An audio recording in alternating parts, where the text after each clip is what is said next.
I'm an eighth-generation Floridian. My ancestors arrived to Florida's interior in the 1850s, and my family still has cattle ranches there today, 30 miles from the closest town. When I was in my 20s, I was working as a conservation photographer in Central Africa. I'd leave for 2 or 3 months, and I would come home to scenes like this. Every time there was a new golf course or subdivision or shopping mall on land that used to be wild, and it seemed like no one was even talking about it. The land of my heritage was overlooked and on its way to being forgotten. So I started photographing Florida's cattle ranches, wanting people to see what we still had a chance to save. And that's when I met him, a young Florida black bear. A biologist named Joe Guthrie was fitting him with a GPS tracking collar, and one of the bears Joe collared, named M34, did something incredible. In 2 months, he walked 500 miles, from the edge of Disney by Orlando, through to heart of Florida, all the way to the outskirts of Fort Myers, crossing a bombing range, rivers, lakes, dozens of highways, across ranch after ranch, orange grove after orange grove, working forest after working forest. M34's journey proved something we had hoped for was still there: a pathway, a lifeline, a corridor. The story became my inspiration and focus for 15 years. Now I'm going to show you a map from 2006. The green is Florida's 10 million acres of protected conservation lands, places like Everglades National Park, our state parks, our national forest. The red is development. This is 2006, when Florida had 16 million people. Now look at what happens when the population doubles by 2060, and development continues along the same sprawling historic trend. Pay attention to the red. See how every green space becomes an island surrounded by development. See how the Everglades gets cut off from the rest of the state, from the rest of the country. In this future, M34 would have no path. When I was born in 1975, there were 8 million people in Florida. Today, there are nearly 24 million. The state has grown by almost 1,000 people a day every day of my life.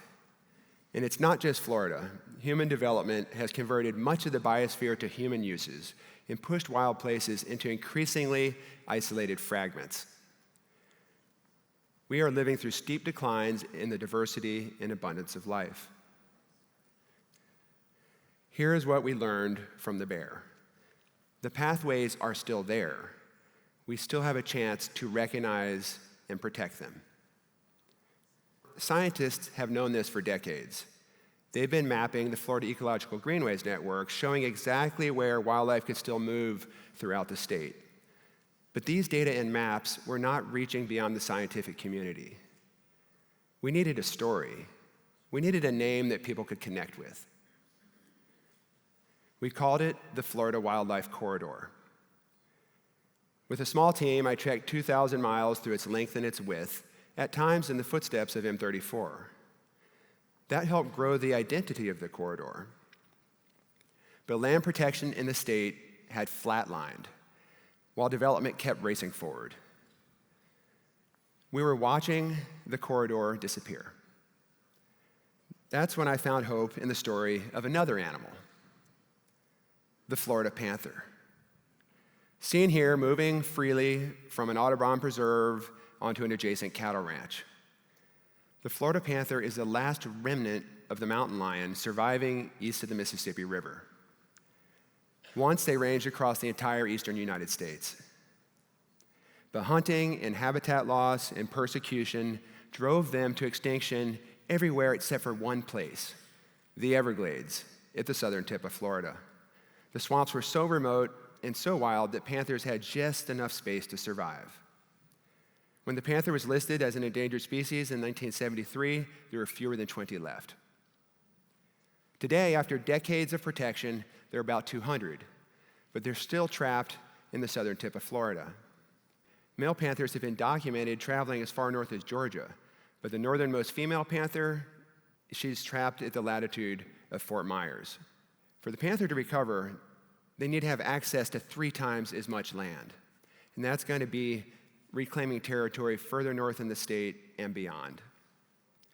So I spent 5 years tracking panthers alongside scientists, conservationists, ranchers, and tribal leaders, working with camera traps in swamps, ranch lands, documenting their recovery. Then something remarkable happened. For the first time in nearly 50 years, a female panther crossed into the northern Everglades, expanding the breeding range of the species. At that same moment, the state was planning a new toll expressway that would cut right through her path. That's when everything crystallized. If we wanted to save the Florida Wildlife Corridor, it needed to be recognized in state law. We brought that story, the story of the panther, the story of the corridor, to the Florida legislature in 2021. And here's what happened.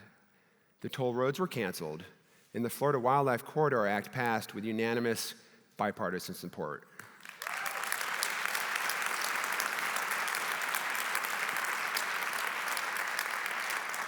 Let me say that again, unanimous, bipartisan.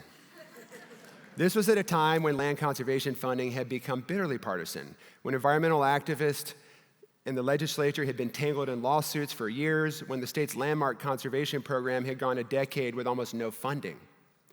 What changed? By reframing the conversation through a wildlife corridor, to the habitat needs of a charismatic animal that everybody could root for, to the ranches and working lands that could stay in private ownership, everyone could see more clearly why more conservation was needed. Ranches became our biggest champions. And in response to that first female panther crossing the river into the northern Everglades, rancher Carrie Lightsey said, "The panther is going to have to help us save Florida." Urban and rural communities found common ground. Since then, Florida has committed nearly $3 billion towards funding in land purchases and conservation easements. And the same conservation programs that had been starved for funding were suddenly reinvigorated because people had a story they could connect with. The world's leading scientists are telling us to sustain the diversity and abundance of life, not just for wildlife, but to keep the planet habitable for humanity, we need to protect half the Earth's lands and waters by 2050. Right now, we just have 15% of land and 8% of the oceans protected. We have a long way to go, and we have to pick up the pace. Here's what I believe. Identifying and protecting a global network of wildlife corridors is our best path to accelerate conservation. Corridors create frameworks where progress can be seen, achieved, and measured. Many corridors have been named around the world, and there are conservation organizations fighting to protect them, like the jaguar corridors in the Americas, tiger corridors in Asia, elephant corridors in Africa, whale migration corridors across the world's oceans. Here in North America, the Yellowstone to Yukon corridor between the United States and Canada, and the Appalachian corridor in the eastern United States. What if every state names and protects its own wildlife corridors? Then we will have the building blocks needed to reach continental scale. It's time to name your corridor, to tell its story. I have great hope because every place has a version of M34, the animal showing us the areas that still exist for connection. Every place has local and indigenous stewards who are often the reasons the corridors are still there. Every place has science and conservation champions fighting for understanding and protection. Every place has its version of me, a local storyteller who can help amplify the message. When we intentionally combine these forces into the unifying lens of wildlife corridors, it all becomes possible. Eminent biologist E.O. Wilson, who spent time in Florida's longleaf pine forest studying the idea that became half Earth, said this: "When this thing really gets going, you'll be so surrounded, so enveloped by connected corridors that you will almost never not be in a national park, or at any rate, a landscape that leads to a national park." Sylvia Earle said, "The decisions we make in the next 10 years are the most important in the next 10,000. We are standing at that crossroads. M34 walked 500 miles to prove the Florida Wildlife Corridor still exists. The female panther pushed north to show us her path is still possible. We have 25 years to protect half our planet. I believe wildlife corridors are our best chance. We must move now. Name your corridor, tell its story. Let the wildlife show us the way. Thank you. Thank you.